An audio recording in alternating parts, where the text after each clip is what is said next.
Welcome to Talk, ladies and gentlemen. Today is, some reason my thing is sideways. Today is April the 7th, 2023. We are going to be talking about some Impact Wrestling. Because, ladies and gentlemen, we got a heel turn. We got some sad news. What happened, ladies and gentlemen? A lot of things happening. We have almost a week away until the first pack of the DLCs for 2K23 to come out. We have Rebellion coming up next Sunday. A lot of wrestling still happening. My goodness.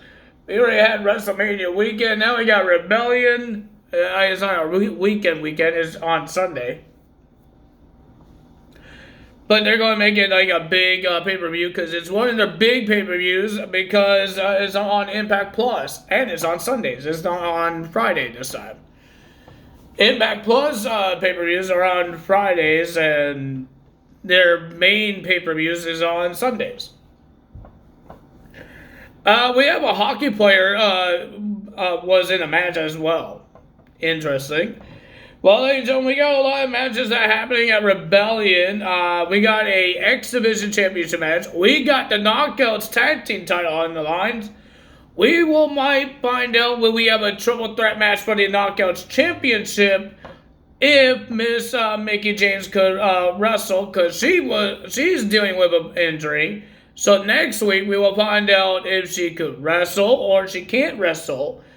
If she could, it would turn into a triple threat match. But if it can't, Jordynne Grace and Deonna Purrazzo will be versing each other for the Vacate Knockouts Championship at Rebellion. But if Mickie James wins, it will be Jordynne Grace, Deonna Purrazzo, and Mickie James for the Knockouts Championship. And we know that on Rebellion, we will find out a new world champion because we heard about this news for a while about Josh Alexander being injured.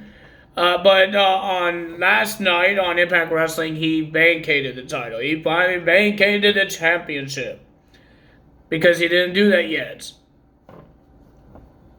But ladies and gentlemen, let's get to Impact Wrestling. And on SmackDown tonight, we will be hearing from Triple H because of what happened on Raw.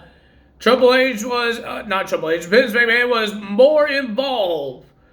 He was scrapping a whole bunch of scripts and all that stuff. That's why some people we haven't seen. And it was a flop as a WrestleMania after WrestleMania. Raw's after WrestleMania Raw. It was a flop. It was horrible. it was entertaining. It's just people watched Raw after WrestleMania because of the surprises, because of the debuts, because of the returns. But we only got one return. NXT had 2 returns, more than Raw has, when NXT normally doesn't do all of those things. But NXT had 2 returns. They had Noam Dar and Cora Jade from injury, but that's still a return. 2 returns, and Raw had 1, and that's Matt Riddle. I hope on SmackDown we get one. Maybe Triple H will announce another person coming out, like he did on Raw with Roman Reigns. But this time he will announce somebody, a call-up. Maybe Cameron Grimes. He's supposed to be called up soon. So, we will find out what happens on SmackDown. And I hope it's a really good thing because I didn't like that Raw, man. I want to be surprised. We know Jay White is not going to be on WWE because now he's signed a contract to AEW. We heard about that on Wednesday. And he showed up on Dynamite on Wednesday. So, yeah. So, let's get to Impact Wrestling. To start off Impact Wrestling, we got a tag team match, I guess, to become the number 1 contenders to the Impact World Tag Team titles against the Bullet Club, Ace Austin and Chris Bay. And ladies and gentlemen, on May, the Destiny Wrestling events that they're having next, me and my dad is going to see the Bullet Club. Not just Ace Austin and Chris Bay.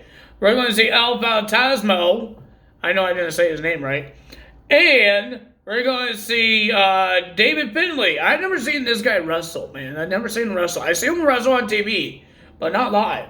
I haven't seen any of these guys wrestle live. They will be going against the Rascals. Not Wesley, because he's on WWE. But some other guy that was part of the Rascals that I don't know, and I'm really, really interested of this match, this show. I'm really interested. There's a lot of wrestlers that I know and got booked to be in this show. And I can't wait. I'm happy that we're going. Thanks to my dad. Thank you, Dad, for giving letting us go, because he's my ride. So, and it's wrestling. Going to wrestling events is me and my dad's thing, because my brother's not a big fan of wrestling. So yeah. So me and my dad always goes. He's kind of a wrestling fan, right? He's kind of. I don't know. I'm saying right to you guys because you don't know my dad. But he's a wrestling fan. He knows the old school guys, and he's willing to watch it, deal with it, and watch with me. Hey, sometimes he has fun. Sometimes he has fun. So sometimes he tells me, "Yeah, that was a great match." So yeah, he knows his things. He knows his things. But he knows a lot of the old school wrestling. He knows Bushwhacker Butch, the one that passed away. So yeah. Motor City Machine Guns will be versing TMDK. And ladies and gentlemen, the winner of that match was a pretty decent match. The Motor City Machine Guns getting the win. And they would become the tag team champions, but they walk in the backstage, talk to the Bullet Club, but the Motor City Machine Guns doesn't want a normal tag team match at Rebellion. They want an Ultimate X match. And that's what we're going to have at Rebellion. Then we have Mike Bailey versus Jonathan Gresham, and whoever wins this match, this is their third match against each other.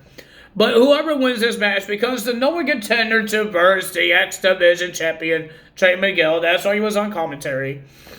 But ladies and gentlemen, the winner of that match was nobody, thanks to Trey Miguel, because Trey was about to get hit twice by Jonathan and Mike Bailey when they were doing their match.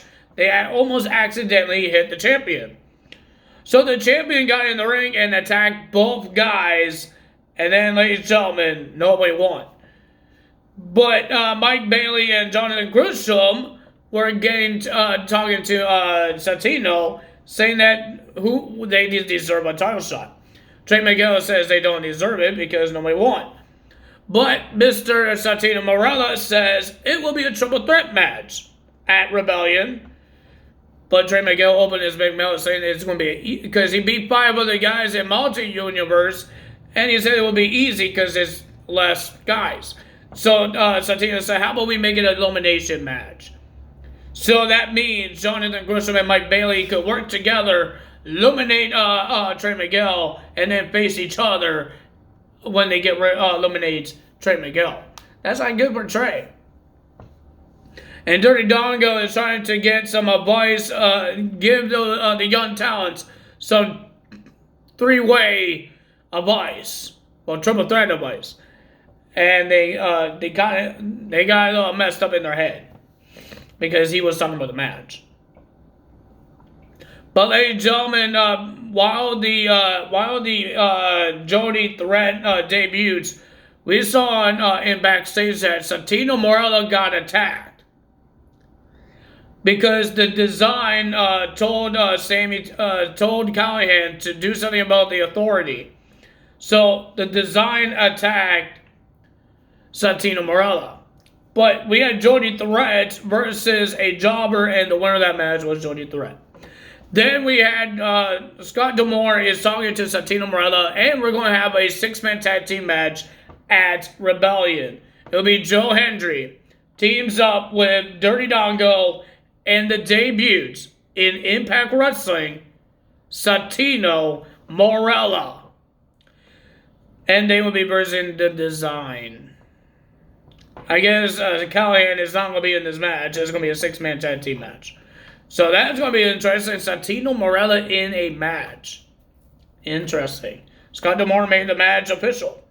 Then we had a Tommy Dreamer, Yua, and Darren McCourtney. I don't know his name. His name is, he's a hockey guy. Will be versing Bully Ray and the Good Hands. It was an okay match. I'm just sorry for the Yua guy. Has to team up with a old school guy that works slow because he's old, Tommy Dreamer. and a guy that never wrestled, a hockey player. And this young, talented guy has to team up with him. But ladies and gentlemen, the winner of that match was Tommy Dreamer's team getting the win.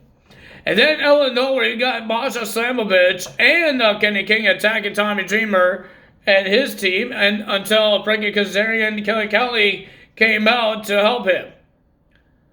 Interesting. I get because at Rebellion we're going to have hardcore war match. It's like a War Games match, just without the cage and the two rings. But there's going to be team captains, Tommy Dreamer and Bully Ray. They had to find partners, and every I don't know how much minutes they do, but every minute another wrestler comes in. They could bring weapons. I think they bring their own type of weapon that they want to bring. But the match doesn't start until everybody is in the match. I believe so. I didn't really watch a lot of these. So that's going to happen there. That's going to be interesting. We will find out. I guess the Knockouts will be in this match as well. Masha Slamovich and Kelly. It was supposed to be Mickie James, but Mickie James might be in the Knockouts Championship match, or she might be injured. Because remember, she was part of this rivalry between Bully Ray and Tommy Dreamer. Then we had PCO versus Eddie Edwards in the match, and ladies and gentlemen, it was a pretty decent match. But PCO accidentally knocked out the referee. He was about to do a moonsault on Eddie Edwards until Alicia Edwards came out and tried to beg, don't do your moonsault on my husband. Until she grabs a candlestick and whacks PCO up, whacks him in the head with the candlestick, and then Eddie Edwards did a powerbomb off of the turnbuckle, gets the win. Alicia Edwards was the person that helped ran over PCO in the car when they were in that desert. So Alicia Edwards just turned heel. Will that do anything for her? We will find out. But PCO wasn't done. He got right back up and he chased Eddie Edwards and Alicia Edwards through the parking lots, and they drove off. Well, ladies and gentlemen, we see Kushida, we see Steve Maclin and Mr. Scott D'Amore, because at Rebellion it will be Kushida versus Steve Maclin for the Vacate World title. But they had to get the world title from Josh Alexander. Scott D'Amore calls out Josh Alexander. He brought his son. He brought his wife. He had some words to say. And then when he was about to give Scott D'Amore the championship, Josh Alexander's son just grabs it out of his hand and runs to his mom. I guess he doesn't want Josh Alexander vacate the championship. But Josh Alexander talked to his son, and he had to vacate the championship. And then Steve Maclin has some words to say that about Josh Alexander docking him and all that stuff, and blah, blah, blah, blah. And then Scott D'Amore got in the face of Steve Maclin because Steve Maclin was trying to provoke Josh Alexander by talking to his son and trying to make fun of him to his son. And Scott D'Amore got in his face and he told him that you tapped out to Kushida. I think it was a match that I didn't watch. I think it was from last week. But he tapped, but Steve Maclin is saying that he's trying to be smart, that he doesn't stay in that hoverboard so long, and he doesn't be injured, but he lost. He has a loss record right now with Kushida.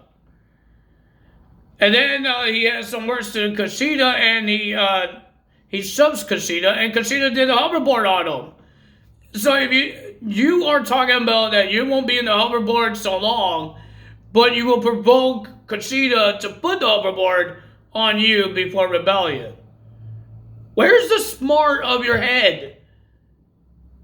Oh my God, Steve Maclin. That's not the smart thing. Because you have one more week until Rebellion, and then you're going to provoke the same guy did the submission to Josh Alexander's arm, hurt his arm, he has to do surgery, but you're going to provoke him. You said your great idea was, I'm not going to stay in that hoverboard long. I'm not an idiot like Josh Alexander. I won't stay in there long. But I'm gonna let him. I'm gonna provoke the man did it, and he's gonna apply it to me before rebellion. Where's the smartness of that? I don't understand that. He trying to be smart. He tapped out fast that he doesn't get injured, but he's gonna provoke the guy that hurt Josh Alexander's arm for him to get the hoverboard on him again. Where's this? I don't see the smart. I don't see the brain thought here. And then Mr. Steve Maclin ran out of the ring. He grabbed the world title. I don't know why you grabbed the world title. You're not the world champion. And then Kushida just did a dive outside the ring. He grabs the world title. He went back in the ring and he celebrated with the title. But he's not the world champion.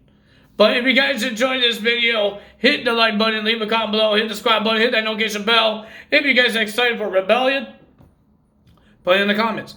But that's all for me today. Time's out. See you guys tomorrow for Friday Night SmackDown results. We will see what Triple H has to say. That's all for me today. Right now. Time's out. Bye.